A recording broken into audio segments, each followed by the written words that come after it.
ఈరోజు వేశ్యల అమరావతి అంటున్నావు. అసలు ఆడవాళ్ళ పట్ల నీకున్న ఇంకిత జ్ఞానం కొంచెమైనా తెలుస్తోందా?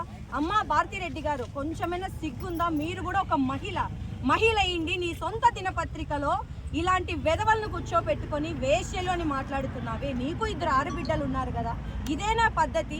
వెంటనే మీడియా వాళ్ళు కూడా దయచేసి చేతులెత్తి మొక్కుతున్నాను, మీడియా వాళ్ళు కూడా ఆ ఇద్దరి మీద మీరు మీ మీడియా తరపున వాళ్ళను బహిష్కరించి చట్టపరమైన చర్యలు తీసుకోవాలి.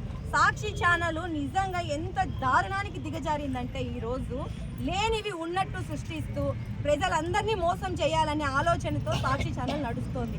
జగన్మోహన్ రెడ్డికి చింత తెచ్చిన పులుపు చావదన్నట్టు 150 సీట్ల నుంచి 11 సీట్లు వచ్చినా బుద్ధి రాలేదు. సిగ్గు లేదా జగన్మోహన్ రెడ్డి? నీకు కనీసం ప్రతిపక్ష హోదా కూడా ప్రజలు ఇవ్వలేదు. ఈ రోజు నువ్వు మహిళల పట్ల ఇంత కించపరుస్తూ మాట్లాడుతున్నావే, సభ్య సమాజానికి నువ్వు చెప్పాలనుకుంటున్నావు? ప్రతి ఒక్కరూ సాక్షి ఛానల్ చూసిన ప్రతి ఒక్క ఆడబిడ్డ ఈరోజు బాధపడుతుంది.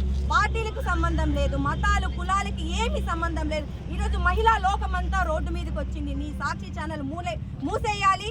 భారతిరెడ్డి బహిరంగంగా వచ్చి ప్రతి ఒక్క మహిళకు క్షమాపణ చెప్పాలి. ఆ ఇద్దరి మీద చట్టపరమైన శిక్షలు తీసుకోవాలి. జై తెలుగుదేశం, జై చంద్రబాబు, జై లోకేష్.